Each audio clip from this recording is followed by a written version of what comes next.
Bonjour à tous, merci de nous suivre pour ce flash d'information. Le vice-président de la République, Tiemoko Méliette Koné, a quitté Abidjan hier vendredi pour les États-Unis, précisément à New York, présent à l'aéroport pour l'accompagner plusieurs membres du gouvernement. Le Premier ministre Robert Begré-Mambé. Notons que du 24 au 30 septembre 2024, le vice-président représentera le chef de l'État, Alassane Ouattara, à la 79e session ordinaire de l'Assemblée générale de l'Organisation des Nations Unies.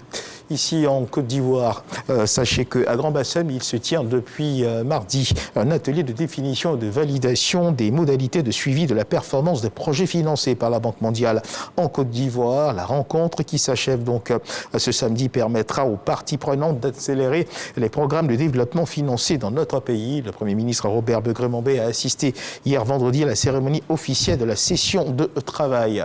On parle à présent d'économie bleue. L'économie bleue, eh bien, c'est l'optimisation de l'utilisation des ressources en eau pour en tirer le meilleur profit. Donc un secteur porteur de richesse et d'emploi qui donc bénéficie du soutien du gouvernement sous l'égide du MIRA. Le MIRA donc qui s'active à développer ce secteur. Notons que eh bien, des documents des politiques dits livrables viennent d'être prévalidés par les acteurs de l'économie bleue.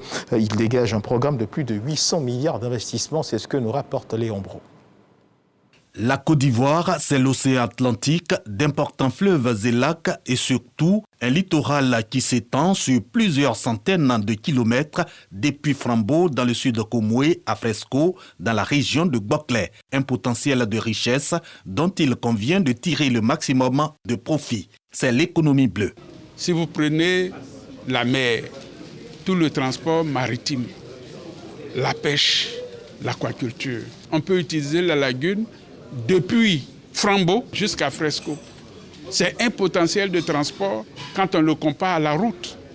Il n'y a pas d'embouteillage. De façon concertée, nous pouvons mieux faire, puisque, comme vous le savez, il y a le tourisme, l'écotourisme au niveau maritime, tout ce qui est exploitation pétrolière, gazière. Sillon du développement de l'économie bleue, 3 politiques. Le cadre stratégique unifié pour regrouper les secteurs d'activité qui ont les eaux en commun, le programme de développement, le plan national d'investissement, tous harmonisés et validés par le collège des acteurs identifiés. Plus de 800 milliards de francs CFA pour promouvoir l'économie bleue. Il y a plusieurs secteurs. Le tourisme, imaginez ce que ça engendre.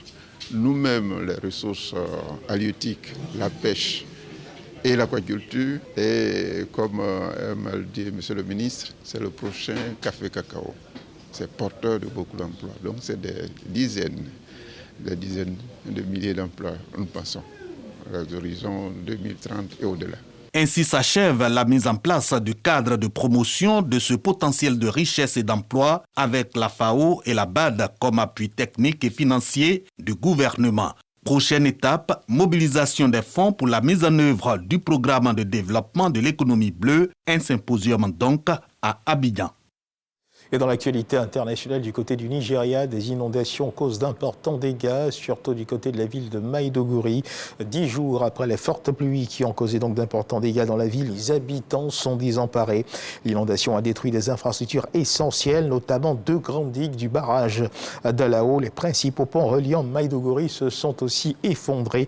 Le bilan provisoire fait état d'une centaine de morts et des centaines de milliers de déplacés. Les survivants, encore sous le choc, témoignent de scènes traumatisantes.